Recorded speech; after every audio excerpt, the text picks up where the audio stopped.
Muito bem, nós estamos de volta com o programa Trabalho em Revista, agora para conversar sobre conciliação com o juiz aposentado do Tribunal Regional do Trabalho do Rio Grande do Sul, o senhor Carlos Lontra. Seja bem-vindo a Mato Grosso e ao programa Trabalho em Revista, doutor. Muito obrigado. Estou me sentindo muito bem aqui.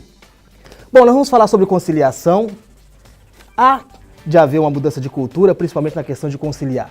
Mas qual foi a necessidade que o senhor viu no momento de dar oficinas de como se conciliar, de como fazer que isso dê certo durante as audiências, doutor? E tudo começa porque, ali por 2007, eu passei a me dedicar no Tribunal do Rio Grande do Sul exclusivamente à conciliação. Fui convidado pela presidência para assumir o juízo de conciliação, ou núcleo de conciliação do tribunal. E, claro, senti a necessidade de estudar, né? Curso na ENAMAT, que é a nossa escola nacional, curso de extensão da Universidade Pepperdine, com professores norte-americanos especializados em mediação, enfim. E com isso acabaram surgindo convites dos outros tribunais regionais do trabalho, que muito me honram, para eu ministrar cursos, palestras e oficinas eminentemente práticas, como esta que está sendo feita aqui no TRT. Nos dias de hoje se encontra uma dificuldade na questão da conciliação. Isso está ligado justamente à mudança de cultura, que é melhor conciliar do que se esperar uma sentença de um juiz? É interessante a pergunta, porque a Justiça do Trabalho tem a conciliação na sua gênese.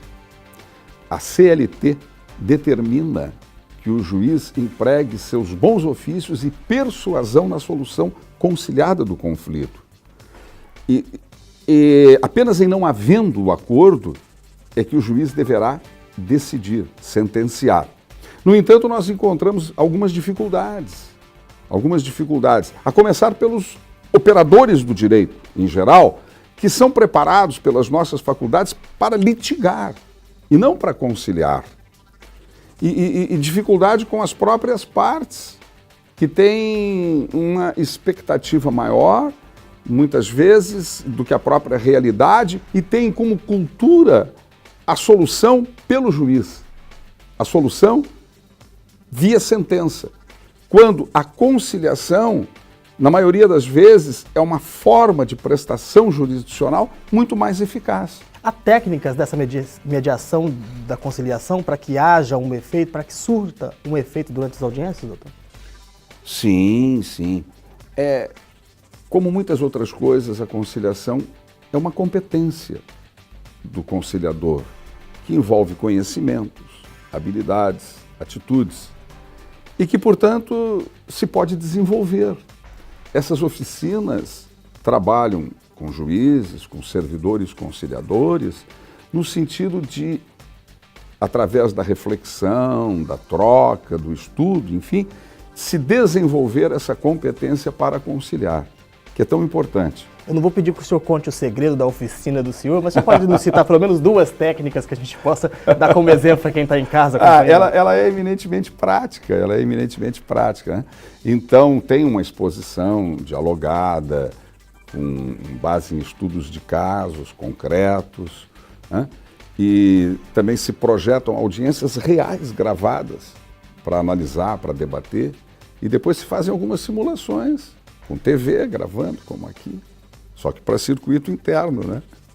Há uma resistência dessas partes quando se propõe a conciliação, tanto do reclamante quanto do reclamado, doutor, à espera dessa sentença? Ou o senhor acredita que essas técnicas podem mudar a visão de quem está ali naquela audiência, principalmente no momento complicado que é debatendo questões trabalhistas ou de quem teve culpa, de quem não teve culpa? Pois o que se busca é, na audiência, promover uma ponderação de riscos, ou seja, mostrar para uma parte e para outra os riscos que ela corre, porque o processo é muito dinâmico, né? Ele depende da prova a ser produzida, tem testemunha, não tem, enfim, depende também do direito, há questões de direito, que alguns magistrados entendem de uma forma, outros de outra. Então, as partes, elas têm riscos de direito e de não produção de prova. E o que o conciliador procura fazer com elas? Promover uma ponderação de riscos para encontrar um valor para fins de acordo que seja adequado, que seja justo para ambas as partes. Aqui fala em conciliação ao longo do tempo. O que exatamente quer dizer isso? Ao longo do tempo surgiram dificuldades e, ao mesmo tempo, se desenvolveram essas técnicas. Então, o que acontece? E a solução conciliada está sendo muito mais promovida, incentivada pelo CNJ, pelo nosso Tribunal Superior do Trabalho, enfim. Então, nós temos obtido índices maiores, o que é fundamentalmente importante no momento em que há, não estou falando agora do judiciário trabalhista, mas em geral, cerca de 100 milhões de processos tramitando no país. O senhor também fala em preconceitos da conciliação. O que quer dizer exatamente essa palavra preconceito? Há um certo temor ainda? Há alguns preconceitos, Mas o senhor fala isso por parte do judiciário ou por parte das... Não, das partes, de seus procuradores, né? Por exemplo, um preconceito de que a conciliação seria prejudicial ao trabalhador. E não poderá sê-lo. O direito do trabalho é protetivo no sentido do trabalhador. Então, quando que não haverá prejuízo ao trabalhador? Quando for bem feita a chamada ponderação de riscos, que eu há pouco referi. Entende? Se houver uma efetiva ponderação de riscos, o acordo poderá ser muito bom para o trabalhador. E o juiz, obviamente, o fiscaliza e não o homologará se prejudicial for. A gente vê uma procura muito grande quando se anuncia nos veículos de comunicação a questão da Semana da Conciliação. Tem tanto a semana estadual quanto a nacional e a procura é muito grande. E é importante alertar que não é só nessa semana que é possível conciliar, né, doutor? Perfeita a sua observação. A semana visa divulgar a conciliação, visa motivar para a conciliação. É um daqueles procedimentos que se usam atualmente que eu falava há pouco.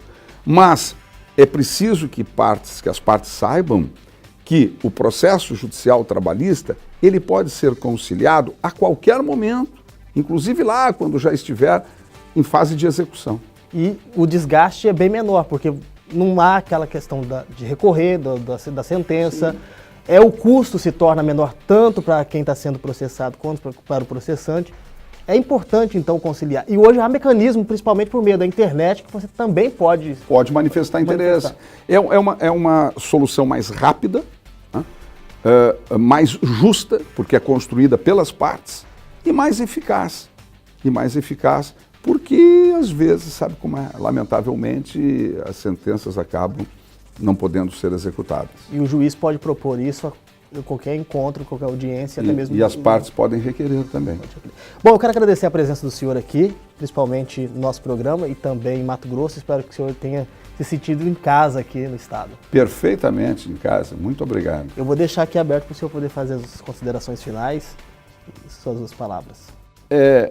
As minhas considerações finais decorrem da honra que eu experimento em estar aqui no Tribunal Regional do Trabalho do Mato Grosso, extremamente bem recebido por sua escola judicial, na pessoa do desembargador Edson Bueno e de toda a sua equipe, que me propiciam a extrema felicidade de realizar esse trabalho que eu entendo produtivo, sustento que é produtivo. E isso, veja bem, você falou no início que eu estou aposentado, recentemente aposentado, mas é uma satisfação redobrada poder realizá-lo depois da aposentadoria. Muito obrigado. Nós que agradecemos. E o programa Trabalho em Revista fica por aqui, mas você pode continuar nos acompanhando através das redes sociais, que aparecem aí embaixo do seu vídeo, ou através do nosso site no portal trt23.jus.br. Até o nosso próximo encontro.